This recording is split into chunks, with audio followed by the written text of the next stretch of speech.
दोस्तों, वेदांता लिमिटेड की बात करें तो यहाँ पे दो बड़ी गुड न्यूज़ निकल के आ रही है। वेदांता ने अपने हिंदुस्तान जिंक लिमिटेड के जो शेयर थे गिरवी उनको छुड़ा लिया है और दूसरी तरफ ज़बरदस्त रेटिंग मिली है वेदांता को। तो अब आप देख ही सकते हो कि डीमर्जर के पहले एक के बाद एक पॉजिटिव खबरों का दौर शुरू हो चुका है। इसके अलावा वेदांता के चेयरमैन अनिल अग्रवाल का भी बयान निकल कर आया है। उन्होंने डीमर्जर के लिए अपना जो टाइमलाइन लिस्टिंग का बता दिया है, कब तक लिस्टिंग होगी उसकी जानकारी दे दी है।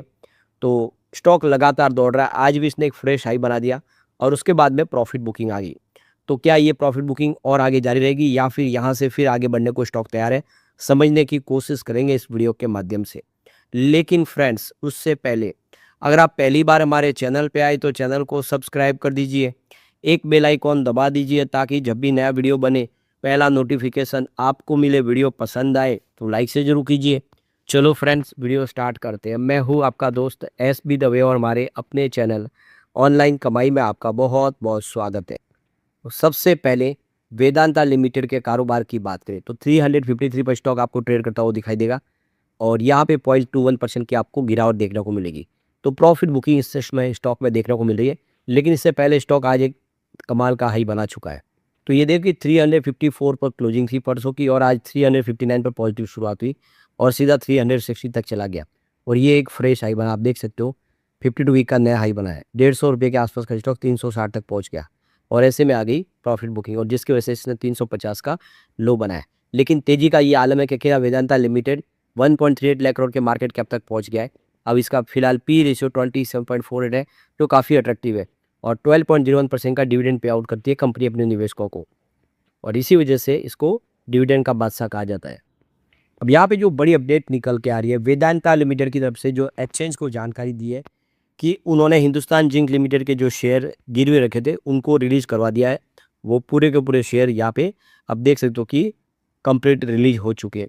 तो ये देखिए BSE NSE को जो 28 मई 2026 को जो जानकारी दी उसमें कहा गया है कि यहाँ पे एक्यूम्बरेंस जो किए गए थे शेयर थे, जो नॉन कन्वर्टेबल डिबेंचर्स बॉन्ड्स, वो 14 मई 2024 के हिसाब से वो सारे के सारे रिलीज कर दिए गए हैं, उसकी रकम चुका दी गई है। तो कंपनी की तरफ से ये भी क्लेरिफाइड किया गया है कि जो एक्यूमरेंस है वो ओरिजिनली क्रेडिट किए गए थे डिबेंचर्स ट्रस्ट डेट एग्जीक्यूट इन मई 2024। तो ये एक फाइनेंसिंग अरेंजमेंट के तहत जहाँ पे कंपनी ने फंड रेज किया था डिबेंचर होल्डर्स और एक्सिस ट्रस्टी सर्विस लिमिटेड के पास से। और उसमें आप देखो वेदांता की जो रिक्वायरमेंट थी कि कम से कम एटलीस्ट 50.1% की ओनरशिप वो अपने पास रखे, यानी हिंदुस्तान जिंक का कंट्रोल उनके पास रखे और इसी को लेकर उन्होंने इसके आगे की रणनीति बनाई, उसके हिसाब से काम किया। तो वेदांता की तरफ से डिस्क्लोज किया गया है कि जो प्लेस शेयर है वो करीब 4.27 करोड़ इक्विटी शेयर थे हिंदुस्तान जिंक के अंदर, जो 1.01% की टोटल आप देखे हो शेयर होल्डिंग में उसकी वैल्यू थी। तो अब आप देख सकते हो कि कंपनी ने काफ़ी शानदार फैसला किया है और जो आगे भी जो बाकी कुछ जो गिरवी शेयर है जल्दी उनका भी रीपेमेंट कंप्लीट कर दिया जाएगा और सारे शेयर छुड़ा लिए जाएंगे। अब यहाँ पे देखिए आज शेयर के अंदर एक फ्रेश हाई बन गया और इसके पीछे वजह रेटिंग AA+ की रेटिंग पहली बार मिली है कंपनी को, जिससे पॉजिटिव माहौल बन गया है। तो ये देखो कि आज ये इस सप्ताह का कारोबारी अंतिम दिन है 29 मई का और शेयर में बहुत अच्छी तेज़ी देखने को मिली। BSE पर 2% की तेज़ी के साथ 360 पर चला गया स्टॉक और 52 वीक का फ्रेश हाई बना दिया। इस तेज़ी के पीछे जो सबसे बड़ी वजह है, कंपनी को एक दशक से ज़्यादा मिली हुई सबसे ऊंची ये घरेलू क्रेडिट रेटिंग है। यानी पिछले कई सालों में देखें तो एक बहुत ही ज़बरदस्त रेटिंग मिली है जो अब तक की सबसे हाईएस्ट रेटिंग है, जिसने निवेशकों का भरोसा और मजबूत कर दिया है। तो बुधवार को रेटिंग एजेंसी इकरा ने कंपनी को वॉच विद डेवलपिंग इम्प्लीकेंस के कैटेगरी से हटा दिया गया है। एजेंसी ने यह भी फैसला किया कि चल रही जो डीमर्जर की योजना के तहत एसेट और देनदारियों के बंटवारे को लेकर जो स्थिति है वो ज़्यादा स्पष्ट होने के बाद ये फैसला लिया है। हालांकि स्टॉक के अंदर देखें तो प्रॉफिट बुकिंग आ गई है। तो ये देखो कि रेटिंग एजेंसी इकरा ने वेदांता की जो लॉन्ग टर्म क्रेडिट रेटिंग है उसको AA+ स्टेबल कर दिया है। इसके साथ ही कंपनी का स्टेबल आउटलुक बना दिया गया है और शॉर्ट टर्म रेटिंग को भी बरकरार रख दिया है। इकरा का कहना है कि वित्त वर्ष 2026 में कंपनी के फाइनेंशियल परफॉर्मेंस में आए मजबूत सुधार के बाद वित्त वर्ष 2027 में भी कंपनी वेदांता ग्रुप की जो क्रेडिट प्रोफाइल है वो और मजबूत होगी। यानी कुल मिला के रेटिंग एजेंसी को बहुत ज़्यादा भरोसा है। तो इकरा रेटिंग के मुताबिक बेस मेटल की कीमतों में आई जो तेजी आई है उसका फ़ायदा वेदांता ग्रुप की फाइनेंशियल परफॉर्मेंस को सुधारने में उसका बड़ा रोल है। इसी का असर कंपनी के प्रॉफिट और कैश फ्लो पर भी देखने को मिला है। वित्त वर्ष 2026 में ग्रुप का जो ओपी एबिटा जो है ऑपरेटिंग प्रॉफिट वो $6.7 बिलियन है, जो मजबूत ऑपरेशनल परफॉर्मेंस को दिखाता है। यानी कंपनी ने बहुत बेहतर किया इस बार, क्योंकि कीमतों की जो बढ़ी है मेटल की, उसका फ़ायदा देखने को मिला कंपनी को। तो रेटिंग एजेंसी का मानना है कि डीमर्जर के बाद भी वेदांता ग्रुप की मजबूत कैश कमाने की वाली जो कंपनियां डिविडेंड की ज़रूरत को पूरा करने में सक्षम रहेगी।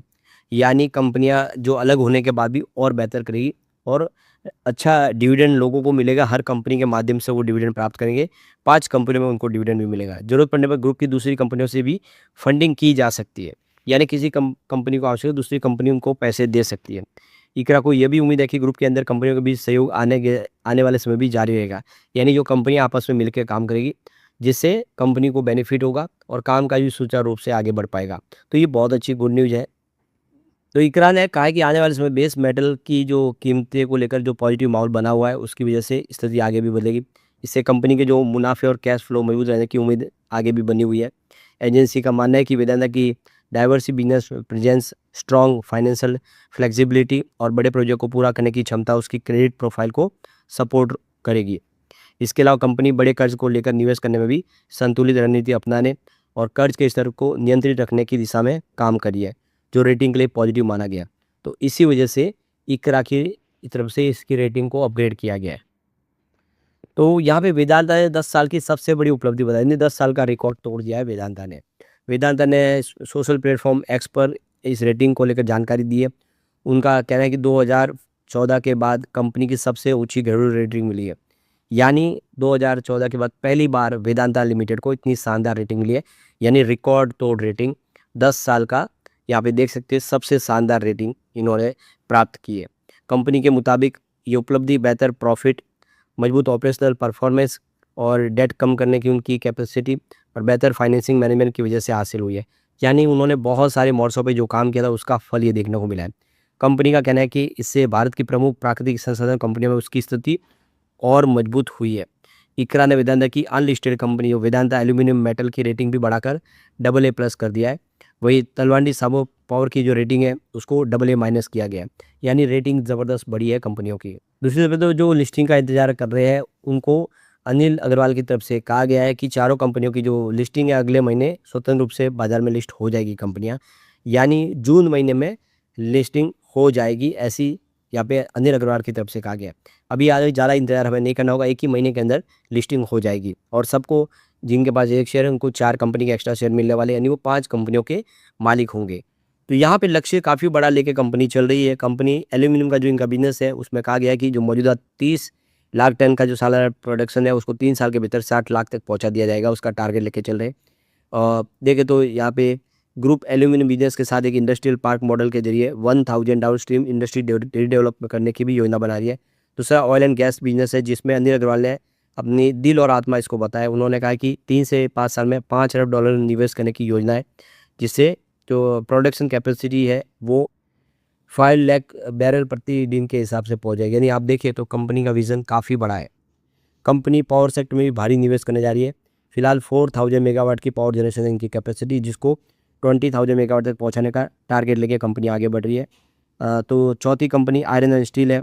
तो इसमें भी देखें तो 4 मिलियन टन का जो प्रोडक्शन इसमें कंपनी कर रहा है, जिसमें गोवा में 1 मिलियन टन की प्रोडक्शन हो रही है और हमारे जो 15 मिलियन टन का ग्रीन स्टील और इलेक्ट्रिक स्पेशल विजन का जो टारगेट लेके कंपनी आगे बढ़ रही है। तो ये सारी बातें साबित करिए कि वेदांता आने वाले समय कमाल करने वाला है। लेकिन फ्रेंड्स, कोई भी इन्वेस्टमेंट करने से पहले अपने फाइनेंशियल एडवाइजर से एडवाइस ले ले या अपना खुद का रिसर्च करें, क्योंकि मैंने वीडियो आपके एजुकेशनल पर्पज़ के लिए ही बनाया। वीडियो पसंद आए तो लाइक से जरूर कीजिए और चैनल को सब्सक्राइब कर दीजिए। Thank you friends.